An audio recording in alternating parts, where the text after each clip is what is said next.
Hello class 10th 9th 11th 12th जो भी है यहाँ पे और जिनके भी एग्जाम में एरर करेक्शन आ रहा है उसके लिए ये वीडियो बहुत ज़्यादा इंपॉर्टेंट होने वाली है। और अगर आप लोग नए हैं इस चैनल पे तो चैनल को सब्सक्राइब करें, वीडियो को लाइक करें। और इससे पहले मैंने 10th वालों आप लोगों के लिए बहुत सारी वीडियोज़ बनाई है, जैसे रिपोर्ट राइटिंग पे बताइए, सॉरी इससे पहले मैंने आप लोगों को कराया था रिपोर्टेड स्पीच कराई थी और एनालिटिकल पैराग्राफ कराया था, पोएम्स कराई थी, ठीक है, इंपॉर्टेंट क्वेश्चन कराए थे और बहुत सारी टॉप 5 इंपॉर्टेंट क्वेश्चन मैंने पिछले साल की भी डाली हुई है वीडियो, वो भी आप देख सकते हैं। फिलहाल हम बात करने जा रहे हैं एरर करेक्शन के बारे में। और जब हम एरर करेक्शन के बारे में बात करते हैं तो सबसे ज़्यादा जो टफ टॉपिक बन जाता है बच्चों के लिए वो एरर करेक्शन ही बन जाता है। तो यहाँ पे मैं बेसिकली एरर करेक्शन जो लेकर आया हूँ बिल्कुल बेसिक से एडवांस तक लेकर आया हूँ, ठीक है। और अगर आपको लगे कि भैया ये तो ईजी हो गए हैं, पेपर में तो अलग तरीके से पूछे जाते हैं, तो हम यहाँ पे पेपर वाले भी एग्जाम्पल यहाँ पे देखते हुए चलेंगे, ठीक है। तो जो भी बच्चे यहाँ पे आए हैं सभी का स्वागत है, चाहे वो कोई सी भी क्लास का बच्चा हो, क्योंकि एरर करेक्शन एक ऐसी चीज़ बन जाती है जो कि हर बच्चा जो भी इंग्लिश सीख रहा है ना उन सबके लिए इंपॉर्टेंट हो सकती है। तो आप लोगों के लिए अगर ये इंपॉर्टेंट है तो आप लोग इस वीडियो को पूरा देखिएगा। और इसके आंसर लाइव प्रीमियर हो रही है तो लाइव में आंसर दीजिए, मैं आप लोगों के आंसर देख रहा हूँ, क्योंकि हम लाइव क्लास नहीं ला पा रहे हैं इसलिए मैं चैट बॉक्स में आप लोगों के लाइव कमेंट देखता हूँ, ठीक है। तो चलिए स्टार्ट करते हैं। एरर करेक्शन के ऊपर बात करेंगे। तो एरर करेक्शन होता क्या है? एरर करेक्शन का मतलब बेसिकली यही होता है कि जब आप, ठीक है, जब आप एक सेंटेंस देखते हैं, जैसे फॉर एग्जांपल आपने ये सेंटेंस देखा, ठीक है, तो इस सेंटेंस से आपको क्या होता है, इसमें आपको एरर फाइंड करना पड़ता है, ठीक है। अब जैसे नीचे आंसर दिख गया वो तो आपको दिख गया, बट आपको मैं बताऊं कि किस तरीके से एरर फाइंड किए जाते हैं।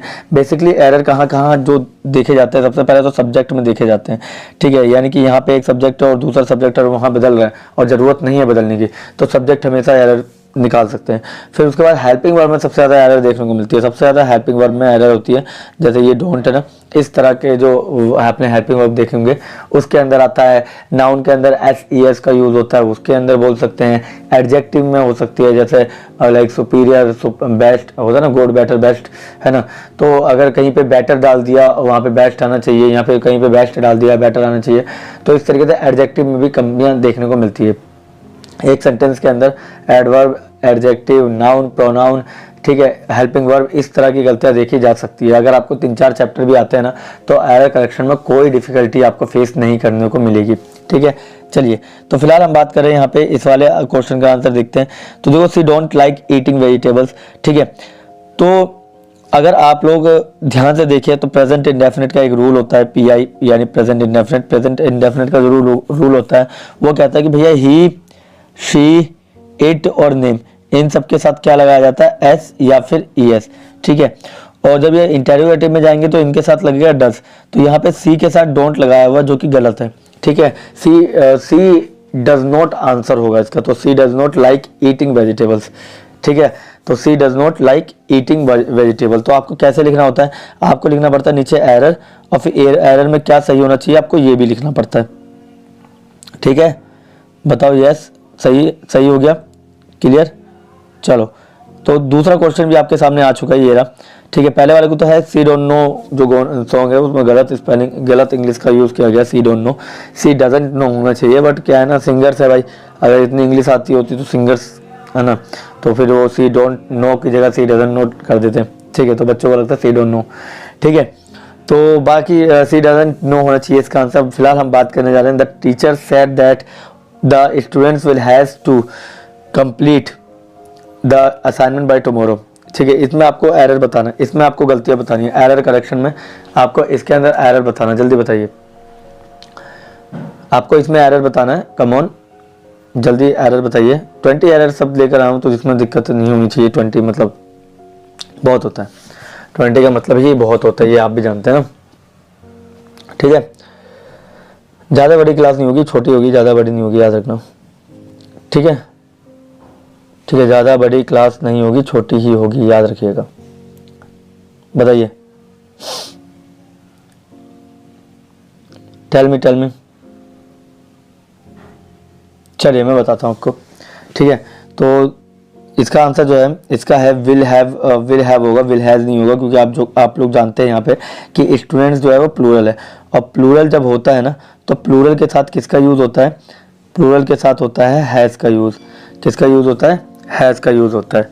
क्लियर, यस और नो, क्लियर, यस और नो, ठीक है। विल हैव होगा, ठीक है। The students will have is the right answer of this question. ये तो आपको देखते मिल जाना चाहिए था इसका आंसर, ठीक है। चलिए अगला क्वेश्चन देखते हैं। अगला ये रहा, I have went to the store to buy some groceries. इसका आंसर बताओ भाई, इसका आंसर बताओ। If you know the right answer then tell me the right answer.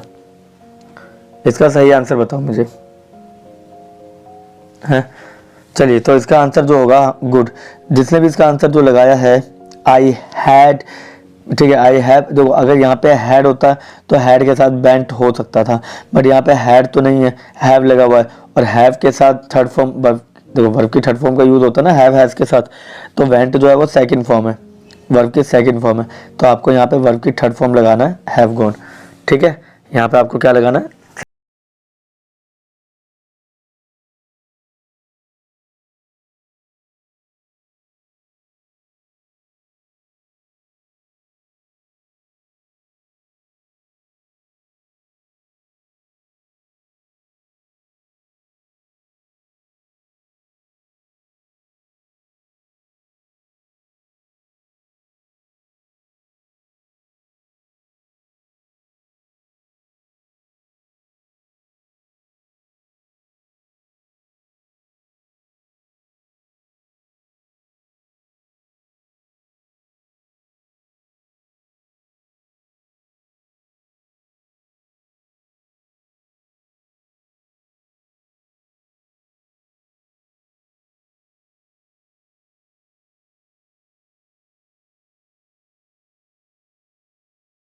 Meeting I would have gone.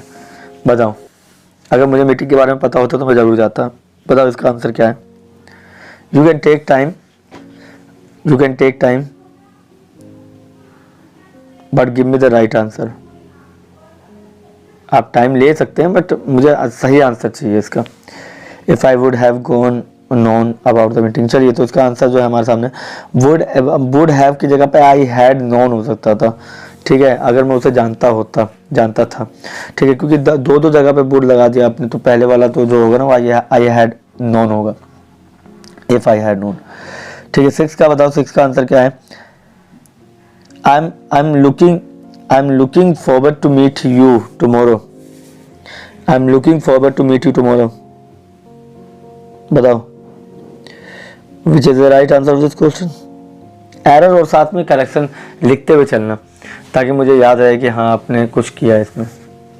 Error और साथ में करेक्शन वाले answer लिखते हुए चलना।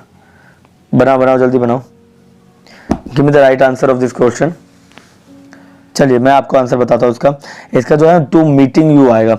आई am looking forward to meeting you, ठीक है, टू मीट यू नहीं होगा, फॉरवर्ड के साथ मीटिंग यू डाल देना अब, ठीक है, मीटिंग यू टुमारो, ठीक है। चलो गुड, सही आंसर जा रहे हैं, बहुत शिट, इस वाले का आंसर मिल जाएगा मुझे। इसका आंसर बताओ जल्दी।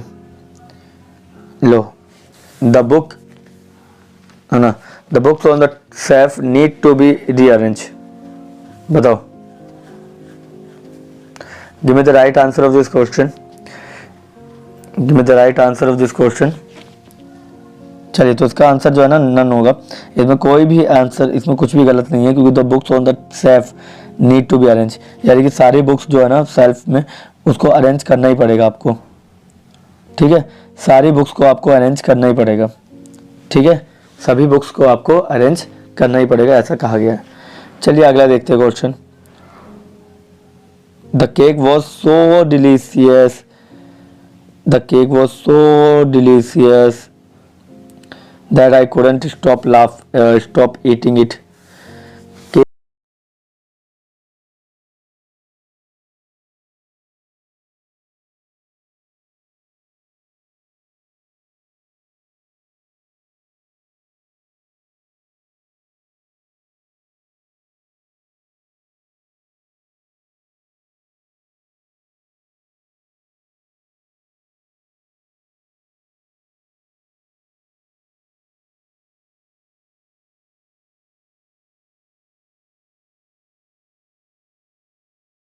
इसका आंसर क्या है।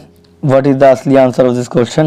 नन और नन है, क्योंकि the cake was so delicious, ठीक है, केक बहुत डिलीशियस था, इसलिए मैं है ना उसे खा नहीं सकता। तो ये सॉरी मैं, हाँ तो केक बहुत डिलीशियस था, मैं उसे खाए बिना नहीं रह सकता था। चलो अगला है, she had read the book before I asked her to read it. ठीक है, she had read the book before I asked her to read it.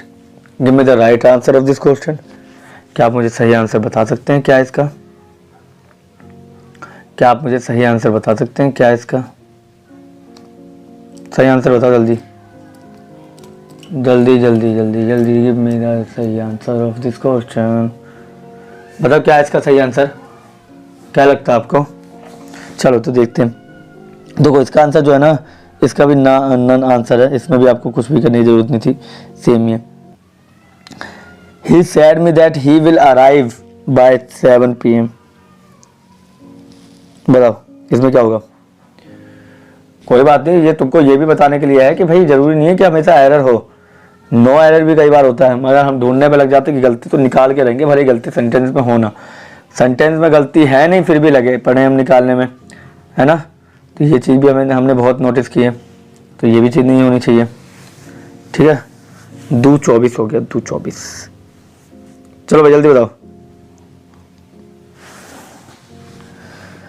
बताओ। चलो तो देखते हैं इसका जो आंसर होगा, सैड मी की जगह पे टोल्ड मी होना चाहिए, उसने मुझे बताया है। ये चीज़ मैंने आपको रिपोर्टेड स्पीच कराते हुए बताई थी कि भाई एक बंदा दूसरे बंदे को ना बताता है, कहता नहीं है। कहने के लिए उसको सारे लोग होने चाहिए, मगर बताने के लिए सिर्फ 2 ही बंदों की जरूरत होती है। He told me that he will arrive by 7 PM, यानी कि इक्वल मिला के ये इनडायरेक्ट स्पीच है। डायरेक्ट वो था ही सेड टू मी, और इनडायरेक्ट जो हो गया ही टोल्ड मी। ठीक है, चलिए गुड, सही आंसर है। अगला देखो, I am going to the party but I don't know if John will come. बताओ सही आंसर बताओ उसका। I am going to the party, मैं पार्टी में जा रहा हूं, मगर मुझे नहीं पता पार्टी कहाँ है। बताओ उसका आंसर बताओ सही।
तो यूज होता ही नहीं है, ये तो मैंने तुम्हें कभी नहीं सिखाया कि यार यू के साथ वॉज का यूज करो।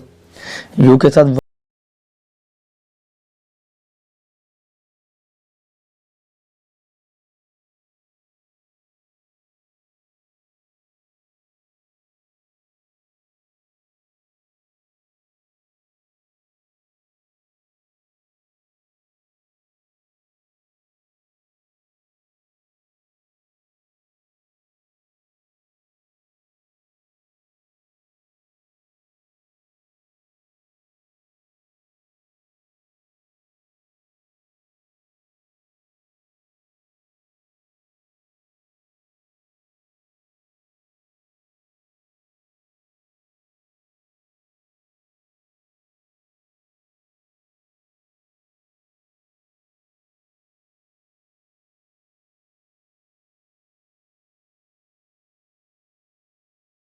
तो I have seen in my life is the right answer.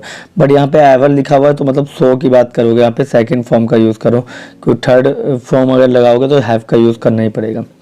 He suggested that what we goes to park after dinner. He suggested that we goes to the park after dinner. Give me the right answer of this question. ये कराने के बाद तुम्हारे लिए जितने भी question लेकर आऊँगा सारे क्वेश्चन पेपर वाले ही रहूँगा, ठीक है. और तुम देखना कुछ भी अलग नहीं होता, यही क्वेश्चन होते हैं वो. बस फ़र्क है वो पैराग्राफ में आ जाते हैं, 4-5 लाइनों में आ जाते हैं, तो तुम डर जाते हो.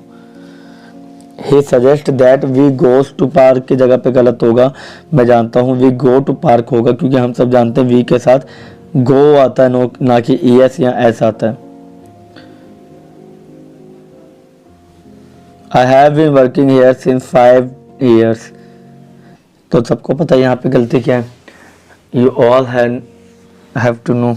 तुम्हें जानना ही पड़ेगा कि इसका सही आंसर क्या है. चलिए, तो सबको पता सिंस और फॉर वाला सीन है, ठीक है.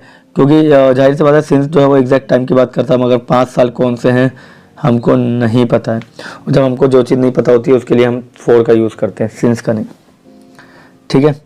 समझ में आ गया. चलिए 16th के बारे में बात करते हैं. The children was playing outside when it started raining. The children was playing outside when it started raining. ये तो इतना समय देता हूँ तुमको और फिर उसके बाद डबल बार रिपीट करता हूँ, इसलिए मैं तो तुम्हें आंसर लिख देना चाहिए नीचे. इसमें तो तुम्हें आंसर लिख लेना चाहिए था ना. आंसर क्या है इसका सही आंसर, है ना. इसका आंसर तो आपको पता होना चाहिए. मैं कहता हूँ रोज़ हमारी 2 वीडियो आती है इंग्लिश की, एक आती है सुबह और एक आती है शाम को, ठीक है, सुबह और रात. इसलिए क्योंकि सुबह वाले को थोड़ा टाइम देता हूँ कि भाई तुम भागो, बट बच्चे देखने वाले कम है, तो कोई बात नहीं भाई. अब NIS वालों को लगता है कि CBSE वाला है, CBSE वालों को लगता है NIS वाला है, जबकि तुमको पता है दोनों का सिलेबस सेम है इंग्लिश का, फिर भी आप ग्रामर वगैरह नहीं पढ़ते, ठीक है. चलो द चिल्ड्रन, तो द चिल्ड्रन के साथ तो वर आएगा ना. अगर चाइल्ड होता तो चाइल्ड के साथ वॉज का यूज़ करते ना, मगर आप चिल्ड्रन के साथ तो वर का यूज़ करेंगे. 17 She is more intelligent as her brother. बताओ इसका बताओ मुन्ना, इतना टाइम काहे लगाते हो यार तुम लोग, मुझे समझ नहीं आता. Why are you taking so much time? इतना टाइम की तो हमें ज़रूरत ही नहीं है, ये तो आप भी जानते हो बेहतर. She is more intelligent as her. चलो इसका गलत है, ठीक है. सबको पता है एज की जगह पे देन आएगा, क्योंकि 2 लोगों के बीच में जब कंपेरिजन होता है, ठीक है. जब वो अपनी बहन के साथ कंपेयर कर रही है तो कंपैरिजन डिग्री में तो देन का यूज़ होता है ना. कंपैरिजन डिग्री में हमेशा देन का यूज़ होता है, ठीक है. चलो 18th बताओ क्या है. I need to finish this project by next week, otherwise I will lose my job. I need to finish this project, मुझे प्रोजेक्ट ये फिनिश करना पड़ेगा नेक्स्ट वीक तक, अदर बनना, ठीक है. Otherwise I will lose my job. बताइए इसका सही आंसर बताइए क्या होगा. Give me the right answer of this question, otherwise you all will. छोड़ो मैं क्या बोलूँ, अगर यहाँ सामने होता तो पीटते भी, अब वहाँ ऑनलाइन कौन पीटता है ना. तुम लोग बेटा इतना बिगड़ गए हो, आराम से करते हुए चलना वरना. चलो तो इसका आंसर जो है नन होगा, क्योंकि इसमें कुछ भी चेंजेस करने की ज़रूरत नहीं है हमें. क्या ये लास्ट क्वेश्चन है, इसके बाद 20th क्वेश्चन जो है 20वां वो आपको होमवर्क के लिए दिया जाएगा, और आप लोगों का काम होगा कि नीचे कमेंट बॉक्स में, चैट बॉक्स में आपको इसका आंसर लिखना पड़ेगा, ठीक है. जो भी 20वां क्वेश्चन होगा मेरे सामने, तो लिखा can you please give me advices on how to improve my presentation. क्या तुम मुझे एडवाइस दे सकते हो कि मुझे इम्प्रूव कैसे करना चाहिए अपनी प्रेजेंटेशन. चलिए तो इसका आंसर देखते हैं क्या है. देखिए इसका आंसर देखिए. चलो एडवाइजेस, हाँ तो ये किस लिए कहा मैं, अभी बताओ किस लिए कहा आपको. ये जाहिर सी बात है किस लिए कहा आपको कि भाई एडवाइजेस होता है, एडवाइजेस नहीं होता, एडवाइस होता है. जिसने भी आपको एडवाइजेस बताया वो गलत बताया, क्योंकि एडवाइस खुद में एक प्लूरल है, और जब खुद में एक चीज़ प्लूरल है तो उसको प्लूरल बनाने का कोई भी मतलब आपका बनता नहीं है, ठीक है. समझ में आ गया. चलिए तो अब 20वां क्वेश्चन आपके लिए घर के होमवर्क का दिया जाता है. He does not work on weekend, ये आपका होमवर्क है. बाकी इस नंबर पे मैसेज करके PDF ले लीजिएगा ताकि प्रैक्टिस कर सकें. बाकी मर्जी तो आपकी है ना, हम कितना भी पढ़ा लें पेपर में वही लिख के आओगे जो तुम्हें आता होगा, है ना. ठीक है, तो आज के लिए इतना ही. अभी आप लोगों को चैट बॉक्स में बताना, कमेंट बॉक्स में कि अगला टॉपिक क्या होना चाहिए, मैं वही ले आऊँगा. ठीक है, एरर करेक्शन की सबसे ज़्यादा बच्चों को ज़रूरत थी तो मैं यही लेकर आया हूँ. ठीक है, चलिए, थैंक यू, धन्यवाद.